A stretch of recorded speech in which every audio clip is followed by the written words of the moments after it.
வணக்கம் நேயர்களே, இது டாக்டர் நாங்க எப்படி இருக்கணும் நிகழ்ச்சி.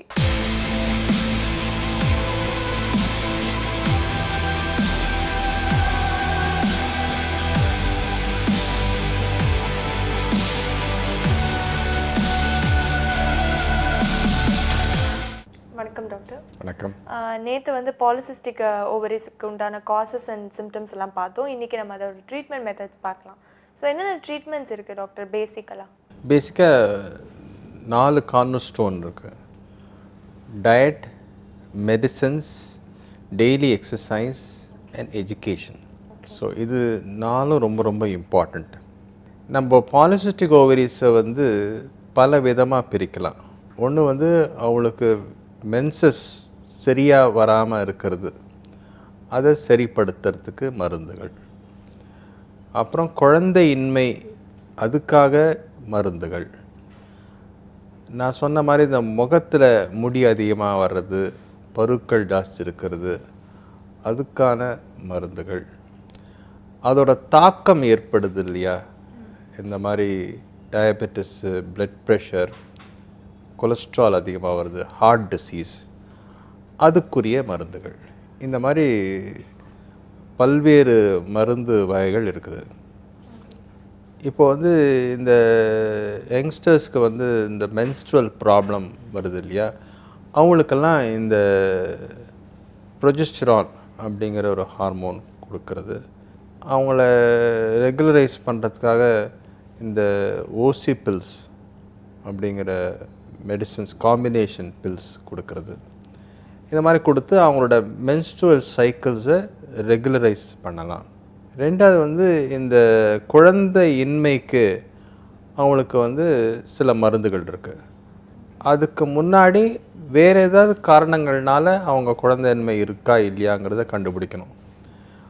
இந்த பாலிசிஸ்டிக் ஓவேரியன் டிசீஸ் காமனாக தைராய்டுனால வரலாம், இல்லை இந்த ப்ரொலாக்டின் ஹார்மோன் அதிகமாக சுரக்கிறதுனால வரலாம், இல்லை அட்ரினல் கிளாண்டில் பாதிப்பு ஏற்பட்டுறதுனால வரலாம், இல்லை க்ரோத் ஹார்மோன் அதிகமாக சுரக்கிறதுனால வரலாம். இந்த மாதிரி பல காரணங்கள் இருக்குது. ஸோ அந்த காரணங்களை முதல்ல நம்ம ட்ரீட் பண்ணணும். அதுக்காக இப்போ தைராய்டு அப்நார்மாலிட்டி இருந்தால் தைராய்டு ஹார்மோன் கொடுக்கணும். ப்ரொலாக்டின் அதிகமாக இருந்தால் அதுக்குரிய மெடிசின்ஸை கொடுக்கணும். அதெல்லாம் கொடுத்த பிறகு அந்த கருமுட்டை உருவாகிறதுக்குரிய ஹார்மோன்ஸு நம்ம கொடுக்கலாம். கொடுத்தா அது சரி பண்ணலாம். அடுத்ததாக அவங்களுக்கு இந்த பாதிப்பு ஏற்பட்டிருக்கு இல்லையா, இந்த சுகர், பிபி, கொலஸ்ட்ரால், அதுக்குரிய மருந்துகள் கொடுக்கலாம். இப்போது பாலிசிஸ்டிக் ஓவேரியன் டிசீஸே இன்சுலின் செக்ரீஷன் அதிகமாக இருக்கிறதுனாலையும் இன்சுலின் ரெசிஸ்டன்ஸ் இருக்கிறதுனாலையும் வரத்துக்கூடிய அதிக வாய்ப்புகள் இருக்குது. அதுக்காக தான் சுகருக்கு கொடுக்குற மெட்ஃபார்மின் அப்படிங்கிற மருந்தை இந்த பாலிசிஸ்டிக் ஓவரிஸ்க்கும் கொடுக்குறாங்க. அது கொடுத்தா இந்த மென்ஸ்ட்ரல் ப்ராப்ளம், இந்த குழந்தையின்மை, இந்த கருமுட்டை உருவாமல் இருக்கிறது இல்லையா, அதையும் சரிப்படுத்தக்கூடிய வாய்ப்புகள் இந்த மெட்ஃபார்மின் மருந்துனால இருக்குது. ஓகே. இப்போது இங்கே நம்ம இந்தியாவில், நம்ம சென்னையில் இந்த பாலிசிஸ்டிக் ஓவரிஸால் எத்தனை பேர் பாதிக்கப்படுறாங்க? பாலிசிஸ்டிக் ஓவரிஸ் கிட்டத்தட்ட 20%, 15 to 20% பீப்புள். ஓகே. நான் இதில் ஒன்று மறந்துட்டேன். இவங்களுக்கு இந்த முடி அதிகமாக வருதுன்னு சொன்னேன் இல்லையா முகத்தில், அதே மாதிரி பருக்கள், அதுக்கு ஆன்டி ஆண்ட்ரஜன் மருந்தும் இருக்குது. அந்த ஆன்டி ஆண்ட்ரஜன் மருந்து கொடுத்து, ஏன்னா நான் சொன்ன முன்னாடியே அவங்களுக்கு இந்த ஆணுக்குரிய ஹார்மோன் அதிகமாக ரேஷியோ சுரக்கிறதுனால இது ஏற்படுது. அதனால் அந்த ஆணுக்குரிய ஹார்மோன் குறைக்கிறதுக்கு நம்ம சில ஆன்டி ஆண்ட்ரஜன் கொடுக்கலாம். அது தவிர நம்ம லேசர் ட்ரீட்மெண்ட் இந்த ஹேர் க்ரோத்துக்கு, அதே மாதிரி சில க்ரீம்ஸ் இருக்குது இந்த ஹேர் க்ரோத்துக்கு, ஃபேஸ் ஹேர் க்ரோத்துக்கு, இதெல்லாம் நம்ம கொடுக்கலாம். பாலிசிஸ்டிக் ஓவரிஸில் வர மெடிக்கல் ட்ரீட்மெண்ட்ஸ் பற்றி சொன்னீங்க. சர்ஜிக்கல் ட்ரீட்மெண்ட்ஸ் ஏதாவது இருக்கா டாக்டர்? நேரடியாக இதை லேப்ரோஸ்கோபிக் ட்ரில்லிங்னு இருக்குது. நான் சொன்னேன் நீர்க்கட்டி, இந்த நீர்க்கட்டி ஆணுக்குரிய ஹார்மோன் அதிகமாக சுரக்கிறதுனால இது வருது. ஸோ அந்த நீர்க்கட்டியை அழிக்கிறது, அந்த நீர்க்கட்டியோட சைஸை குறைக்கிறது, இதெல்லாம் வந்து இந்த லேப்ரோஸ்கோபிக் ட்ரில்லிங் ஆர் காட்ரி மூலமாக இதை பண்ணால் அந்த ஹார்மோன் சுரக்கிறது குறையுது. எப்போ அந்த ஆணுக்குரிய ஹார்மோன் சுரக்கிறது குறையுதோ அப்போ அவங்களுக்கு அந்த சென முட்டை சரியாக உருவாகி அவங்களுக்கு வந்து அந்த கரு உருவாகி குழந்தை தரிக்கிறதுக்குரிய வாய்ப்புகள் அதிகமாகுது. இது வேறு விதமாக எப்படி டேக்கிள் பண்ணணுன்னா, நான் சொன்னேன் இல்லையா, அந்த ஒபிசிட்டி இது ஒரு அந்த காரணம்னு சொல்லிட்டு அவங்களுக்கு வந்து இந்த பேரியாட்ரிக் சர்ஜரி, அந்த பேரியாட்ரிக் சர்ஜரி பண்ணி அவங்க உடல் பருமனை குறைச்சோன்னா அப்போது மறுபடியும் அந்த இன்சுலின் லெவல்ஸ் குறையுது, அந்த இன்சுலின் ரெசிஸ்டன்ஸ் குறையுது, அதனால் வரக்கூடிய அந்த ஹார்மோன் பாதிப்புகள் குறையுது. அதனால் அவன் மென்சஸ் நார்மல் ஆகுது, அவங்களோட கருமுட்டையும் நல்ல உற்பத்தி பண்ண முடியுது. ஸோ அந்த மாதிரி சர்ஜிக்கல் மெத்தட்ன்றது டைரெக்டாக ஒவேரியன் ட்ரில்லிங் இன்னொன்று அவங்க உடல் பருமனை குறைக்கிறதுக்கு bariatric surgery, other wait reduction surgeries பண்ணால் இதில் இந்த பாலிசிஸ்டிக் ஓவேரியன் டிசீஸை ட்ரீட் பண்ணுறதுக்கு அதிக வாய்ப்புகள் உண்டு. இப்போ இந்த டெலிவரி மெத்தட்ஸில் இப்போ நார்மல் டெலிவரி இல்லைன்னா சிசேரியனில் வந்து பாலிசிஸ்டிக் ஓவரிஸ் இருந்துச்சுன்னா உங்களுக்கு இதில் ஏதாவது ப்ராப்ளம் வருமா டெலிவரியில்? இப்போ இந்த பாலிசிஸ்டிக் ஓவரிஸ் இருக்கிறவனுக்குலாம் வந்து ப்ரெக்னென்சியில் 2 இம்பார்ட்டன்ட் ப்ராப்ளம் வரக்கூடிய வாய்ப்புகள். ஒன்று வந்து diabetes mellitus, gestational diabetes mellitus அப்படிங்கிற ஒரு கண்டிஷன். இன்னொன்று அவங்களுக்கு பிளட் ப்ரெஷர், ஹைப்பர் டென்ஷன், அது வரத்துக்கூடிய வாய்ப்புகள் உண்டு. ஸோ அதனால் இப்போ வந்து பாலிசிஸ்டிக் ஓவரியன் டிசீஸ் இருந்தாலே அவங்களுக்கு கர்ப்ப காலத்தில் சுகர் டெஸ்ட் பண்ணி பார்க்கணும், அதே மாதிரி பிபியும் ரெக்கார்ட் பண்ணி பார்க்கணும், ஒவ்வொரு விசிட்டுக்கும் பண்ணி அதுக்கு தகுந்த ட்ரீட்மெண்ட்டை நம்ம கொடுத்து தான் ஆகணும். அப்படி நம்ம கொடுக்கலன்னா அதனால் அந்த தாய்க்கும் சேய்க்கும் 2 பேருக்கும் பாதிப்பு ஏற்படலாம். நம்ம இந்தியாவில் வந்து இந்த எண்டோக்ரைன் சிஸ்டமோட க்ரோத் எந்த அளவுக்கு இருக்குது டாக்டர்? இப்போது அப்ராடில் இருக்கிற அதே டெக்னாலஜி இங்கே வந்துருச்சா இல்லை ஸ்டில் இட்ஸ் க்ரோயிங்? இது 2 decades பேக் நம்மளுக்கு எண்டோக்ரைனாலஜி அப்படிங்கிறது பப்ளிக் அவேர்னஸ் இல்லாமல் இருந்துச்சு. நிறைய பேருக்கு எண்டோக்ரைனாலஜினா என்ன அப்படின்னு தெரியாமே இருந்துச்சு. இப்போது இந்த 10-15 வருஷமாக இதோட தாக்கம் என்னன்னா, இதுக்குரிய ஸ்பெஷலிஸ்ட் இருக்காங்க, இந்த வியாதிகள்லாம் சரி பண்ண முடியும் அப்படிங்கிற ஒரு நம்பிக்கையும் தெரியும் அளவுக்கு எல்லாருக்கும் அறிவு வளர்ந்துருக்கு. ஸோ இந்த எண்டோக்ரைன் சிஸ்டமே வந்து எல்லாமே ட்ரீட் பண்ணலாம், எல்லாமேனா முக்கால்வாசி ப்ராப்ளத்தை ட்ரீட் பண்ணலாம். அது நம்ம கரெக்டாக கண்டுபிடிச்சிட்டோன்னா அதுக்கு ட்ரீட்மெண்ட் பண்ணுறதுக்கு மருந்துகள், வழிமுறைகள் இருக்குது. இன்னொன்று இப்போது லேட்டஸ்ட்டாக என்னென்னா மாலிகுலர் டயக்னோசிஸ்னு, இது வந்து ஒவ்வொருட செல்லோட மார்க்கர், அதே மாதிரி ஜீன்ஸ், இதனால் இந்த பாதிப்பு ஏற்படுது. ஸோ அந்த செல் மார்க்கர், அந்த ஜீன்ஸ் எல்லாம் நம்ம படித்து இது எவ்வளோ தூரம் அது பாதிப்பு ஏற்பட்டிருக்கு அப்படின்னு நம்ம சொல்லலாம். ஏற்கனவே நான் வந்து தைராய்டு கேன்சரில் வந்து அந்த certain genetic study and molecular study பண்ணி இந்த தாக்கம் ரொம்ப அதிகமாக இருக்கா இல்லை குறைவாக இருக்கான்னு நம்ம கண்டுபிடிக்கலாம்.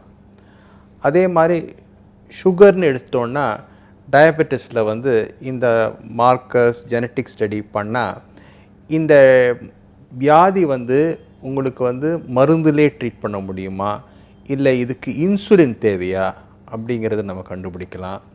அதே மாதிரி தைராய்டு வியாதியும் இந்த மார்க்கர்ஸ்னால் இது மருந்துலே கண்ட்ரோல் பண்ண முடியுமா இல்லை இதுக்கு சர்ஜரி தேவையா, இதுக்கு வேறு ஏதாவது மாற்று மருந்துகள் தேவையா அப்படிங்கிறத கண்டுபிடிக்க வாய்ப்புகள் உண்டு. அதே இப்போ லேட்டஸ்ட்டாக டைரோசின் கைனேஸ் இன்ஹிபிட்டர்ஸ் அப்படின்னு நிறையா மருந்துகள் வந்திருக்கு. அந்த மாதிரி ஸ்பெசிஃபிக்காக ஒரு கிளாண்டை ஸ்பெசிஃபிக்காக டார்கெட் பண்ணி ட்ரீட் பண்ணுற அந்த மருந்துகள்லாம் வந்திருக்கு. இப்போ எல்லா மருந்தும் உடம்பில் இருக்க எல்லா பகுதியும் சேர்ந்து எல்லா பகுதியிலையும் ஒரு பாதிப்பு ஏற்படுத்துது. அதனால தான் சைடு எஃபெக்ட்ஸ் வருது நம்மளுக்கு. இப்போது வருகின்ற மருந்துகள் வந்து ரொம்ப ஸ்பெசிஃபிக்காக இந்த பர்பஸ்க்காக அந்த மருந்து டிசைன் பண்ணுற மாதிரி, these are called designer drugs அப்படிங்கிற பேர். இந்த டிசைனர் ட்ரக்ஸ்னால் இது ஒரு ஸ்பெசிஃபிக் ஒரு ப்ராப்ளத்தை டீல் பண்ணி அதை கரெக்ட் பண்ணுது. அதனால் மற்ற சைடு எஃபெக்ட்ஸ் இல்லாமல் நம்ம இந்த மருந்தை கொடுக்கலாம். ஸோ அந்த மாதிரி டெவலப்மெண்ட்லாம் வந்துகிட்டு இருக்கு. ஆனால் இந்த மாதிரி புதுவிதமான மருந்துகள் இந்தியாவில் இன்னும் வரலை, வழக்குக்கு வரலை. ஆனால் இது சீக்கிரமாக வந்துடும். இப்போயே நிறையா மருந்து வந்துருச்சு. ஆனால் இந்த மருந்துகள்லாம் வந்தால் இன்னும் எஃபெக்டிவாக நம்ம ட்ரீட் பண்ணலாம். பட் எண்டோக்ரைனாலஜி அந்த ஸ்பெஷாலிட்டி நல்லா வளர்ந்துருக்கு. நம்ம வந்து பேஷண்ட்ஸை நல்ல முறையில் டயக்னோஸ் பண்ணி அதை இன்வெஸ்டிகேஷன்ஸ் மூலமாக ஊர்ஜிதப்படுத்தி அதை நல்லா நம்ம ட்ரீட் பண்ணலாம். ஓகே டாக்டர், இப்போ நீங்கள் எண்டோக்ரைனாலஜியில் வர நிறைய சிம்டம்ஸ் சொன்னீங்க, வெயிட் லாஸ், ஹேர் ஃபால் அப்படின்ட்டு. ஸோ நம்ம ரொட்டீன் லைஃப்பில் வந்து அதை பேலன்ஸ்டாக எப்படி நம்ம எடுத்துகிட்டு போகிறது, டூஸ் அண்ட் டோன்ட்ஸ் என்னென்ன ஃபாலோ பண்ணணும்னு சொல்லுங்கள். இப்போ ஃபஸ்ட்டு வந்து இதுக்கெல்லாம் வந்து முக்கியமான காரணங்கள் எல்லாமே கொஞ்சம் லைஃப் ஸ்டைல் இருக்குது. இந்த லைஃப் ஸ்டைலை நம்ம மாடிஃபை பண்ணிக்கணும். நான் சொன்ன மாதிரி ப்ராப்பர் டயட், ப்ராப்பர் எக்ஸசைஸ், அது ரொம்ப ரொம்ப முக்கியம். ரெண்டாவது வந்து இது வந்து வருமுன் காப்போம் அப்படிங்கிறது எப்படின்னா, இப்போது நம்ம ஃபேமிலியிலேயே தைராய்டு இருக்குது, நம்ம ஃபேமிலியிலேயே வந்து சுகர் இருக்குது, இல்லை வேறு ஏதாவது எண்டோக்ரைன் ப்ராப்ளம் இருக்குதுன்னா நம்மளுக்கும் இருக்கா அப்படிங்கிறத நம்ம டெஸ்ட் பண்ணி பார்த்துக்கலாம். ஏன்னா நான் சொன்னேன், இட்ஸ் அ ஸ்பெக்ட்ரம் டிசீஸ். ஒரு பக்கத்தில் வந்து அந்த சிம்டம்ஸே ஒன்றுமே இருக்காது, இன்னொரு பக்கத்தில் சிம்டம்ஸ் ஜாஸ்தி இருக்கும். ஸோ அதனால் அதை முன்னாடியே நம்ம தெரிஞ்சுக்கிட்டோன்னா அதை முன்னாடியே நம்ம ட்ரீட் பண்ணலாம். அதே மாதிரி நம்ம மருந்துகள், இந்த மருந்துகள் எடுத்துக்கிறதுல கரெக்டாக டயக்னோஸ் பண்ணி கரெக்டான மருந்து சாப்பிட்டா அது வந்து தீர்வு காண முடியும். சில வியாதிகள் வந்து டிரான்சிட்ரியாக இருக்கும், ஒரு சில காலகட்டங்களில் தான் அந்த வியாதிகள் இருக்கும், அதுக்கப்புறம் சரியாயிடும். ஸோ அதனால் நம்ம அதை மறுபடியும் பரிசோதித்து பார்த்து இந்த எண்டோக்ரைன் வியாதி தொடர்ந்து இருக்கா இல்லையா அப்படிங்கிறத நம்ம தெளிவாக இன்வெஸ்டிகேஷன் மூலமாக ஆராய்ஞ்சு அதுக்கு தகுந்த மாதிரி நம்ம மருந்து சாப்பிட்லாம். ஓகே டாக்டர், இப்போ வந்து ஒரு ஏஜுக்கு அப்புறம் பார்த்தீங்கன்னா நம்ம வந்து ஒரு பிரின்சிபலோடு நம்ம இருக்கலாம். ஓகே, நம்ம டயட் இப்படி இருக்கணும், இந்த மாதிரி எக்ஸசைஸ் பண்ணணும். பட் ஆனால் ஸ்கூல் கோயிங் சில்ட்ரன் பார்த்தீங்கன்னா அவங்கள நம்ம நிறைய மானிட்டர் பண்ண வேண்டியது இருக்கும். அதுவும் வெளியில் நிறைய சாப்பிடுவாங்க, ஜங்க் ஃபுட்ஸ் நிறைய எடுத்துப்பாங்க, எக்ஸசைஸ் பண்ண மாட்டாங்க. ஆப்வியஸ்லி அவங்களை விளையாடுறதே பெரிய எக்ஸசைஸ் தான். பட் ஆனால் ஸ்கூல் கோயிங் சில்ட்ரன் வந்து இந்த மாதிரி தைராய்டு இல்லை வந்து எண்டோக்ரைன் கிளான்ஸில் இருக்கிற பிரச்சனைகள் இருந்ததுன்னா அவங்கள எப்படி நம்ம பார்த்துக்கிறது? இப்போது வந்து school going period is very important. இப்போ எண்டோக்ரைன் ப்ராப்ளமே வந்து குழந்தையிலேருந்தே நம்ம மானிட்டர் பண்ணணுன்னு இருக்குது. அவரோட ஹைட், வெயிட், ஹெட் சர்க்கம்ஃபரன்ஸ் இதெல்லாம் ஸ்கூல் லெவல்லே அவங்க மானிட்டர் பண்ணணும். எப்போ அந்த ஹைட், வெயிட் அந்த விழுக்காடோட அதிகமாகவோ இல்லை குறைவாகவோ இருந்தால் அவங்க அதுக்குரிய ஒரு சைல்ட் ஸ்பெஷலிஸ்ட்டை பார்த்து இது என்ன ப்ராப்ளம் அப்படிங்கிறது அவங்க நிச்சயமாக அவங்க அதுக்குரிய இன்வெஸ்டிகேஷன்ஸ் பண்ணி அதுக்குரிய ட்ரீட்மெண்ட் நிச்சயமாக கொடுத்தாகணும். இப்போ குழந்தைங்க வந்து யூஸ்வலாக அவங்களோட உணவு முறை, அவங்க உடற்பயிற்சி தான் ரெண்டு முக்கியம். இப்போ அவங்க ரீசன்ட் ஸ்டடீஸ், இந்த TV viewing by children it's a big problem. எவ்வளோ நேரம் அவங்க டிவி வியூவிங் பண்ணுறாங்களோ அவ்வளோ பவுண்ட்ஸ் அவங்க இன்க்ரீஸ் ஆகுது. ஸோ அதனால் இந்த டிவி வியூவிங், கம்ப்யூட்டர் கேம்ஸ், இந்த வீடியோ கேம்ஸ் இதெல்லாம் வந்து பண்ணலாம். ஆனால் ஒரு நாளைக்கு ஒரு 20 to 30 minutes மேலே அவங்க அதுக்கு ஸ்பெண்ட் பண்ணக்கூடாது. முக்கால்வாசி அவங்க அவுட்டோர் கேம்ஸ் தான் ஆடணும். நெக்ஸ்ட்டு வந்து அந்த உணவு பழக்க வழக்கங்கள் வந்து இந்த நொறுவல் தீனி, இந்த ஹை ஃப்ரைடு ஃபேட்டி ஃபுட்ஸு அதெல்லாம் தவிர்க்கிறது நல்லது. முக்கால்வாசி நம்ம ரிவார்ட் சிஸ்டம்னு சொல்லிட்டு குழந்தைங்க இப்போ நல்ல மார்க் வாங்கினா இல்லை ஒரு போட்டியில் ஜெயிச்சா அவங்களுக்கு சாக்லேட் வாங்கி கொடுக்குறோம். அதை தவிர்த்து வந்து அவங்களுக்கு யூஸ்ஃபுல்லான விஷயங்கள் புக்கோ இல்லை அவங்க எக்ஸசைஸ் பண்ணுறதுக்கு சில கேட்ஜெட்ஸோ அந்த மாதிரி வாங்கி கொடுத்து அவங்க பண்ண சொல்லலாம். அப்படி டிவி அவங்க பார்க்குறாங்கன்னா அந்த டிவி ரூம்லேயே வந்து எக்ஸசைஸ் மாடியூல்ஸ், க்ராஸ் ட்ரெய்னர் இல்லை அந்த ட்ரெட்மில் இல்லை ரன்னிங் ஒரு ஸ்கிப்பிங் பண்ணிக்கிட்டே பார்க்குற மாதிரி நீங்கள் அட்வைஸ் பண்ணலாம். இன்னும் உணவு முறையில் பழக்க வழக்கங்கள் கொண்டு வரணும்னா எல்லாருமே குழந்தைகள் வந்து பேரண்ட்ஸ் எல்டர்ஸோட உட்காந்து அந்த டைனிங் ரூமில் தான் சாப்பிட்ணும். அப்போ தான் வந்து parents can educate the children என்னென்ன சாப்பிட்ணும், எது நல்லது எது கெட்டது அப்படின்னு சொல்லலாம். அப்போ பேரண்ட்ஸும் அதே மாதிரி டியூன் ஆகி குழந்தைங்க என்னென்ன ரெஸ்ட்ரிக்ஷன் பண்ணுறாங்களோ அதே ரெஸ்ட்ரிக்ஷனும் பேரண்ட்ஸும் பண்ணலாம். So whole family will get benefited. Okay. இப்போ வந்து ஒரு தைராய்டு இருக்கிற ப்ரெக்னென்ட் லேடியோ இல்லை ஒரு பாலிசிஸ்டிக் ஓவரி இருக்கிற ப்ரெக்னென்ட் லேடியோ வந்து போஸ்ட் டெலிவரி அவங்க வந்து பிரெஸ்ட் ஃபீட் பண்ணும்போதோ இல்லை வந்து போஸ்ட் டெலிவரி ஏதாவது ப்ராப்ளம்ஸ் வரும் உங்களுக்கு? இப்போ வந்து ப்ரெக்னென்சி போது நான் சொன்ன மாதிரி தைராய்டு டிசீஸ் வரலாம், சுகர் வரலாம். இது 2 இம்பார்ட்டண்ட் எண்டோக்ரைன் ப்ராப்ளம் ப்ரெக்னென்சிலே வரலாம். தட் இஸ் மற்ற நேரத்தில் அவங்களுக்கு அந்த வியாதி இல்லாமல் ப்ரெக்னென்சியும் போது வரலாம். அந்த மாதிரி தருணத்தில் வந்து இவங்க போஸ்ட் டெலிவரியில் வந்து இவளுக்கு அந்த தைராய்டோ அந்த சுகரோ தொடர்ந்து இருக்கலாம், இல்லைன்னா சரியாயிடலாம். அவளுக்கு அந்த டெலிவரி முடிஞ்ச அப்புறம் அந்த சுகரும் தைராய்டும் நார்மல் ஆகிடலாம். பட் அப்படி தொடர்ந்து இருக்கிற சமயத்தில் அவங்களுக்கு நிச்சயமாக மருந்துகள் தேவை. அந்த மருந்துகளில் இப்போ வந்து சுகருக்காக இன்சுலின் அந்த கர்ப்பகாலத்தில், தைராய்டுக்காக நான் சொன்ன மாதிரி தைராக்சின், அவங்க அதிகமாக சுரந்துச்சுன்னா அதுக்குரிய மருந்துகள் டோஸு குறைச்சி கொடுக்கணும். அந்த டோஸ் வந்து இந்த கர்ப்பகாலத்தில் அது வந்து பிளசண்டா மூலமாக போய் குழந்தைய பாதிக்கக்கூடிய ப்ராப்ளம் இருக்குது. ஸோ அந்த டோசேஜ் கொஞ்சம் மாறலாம்.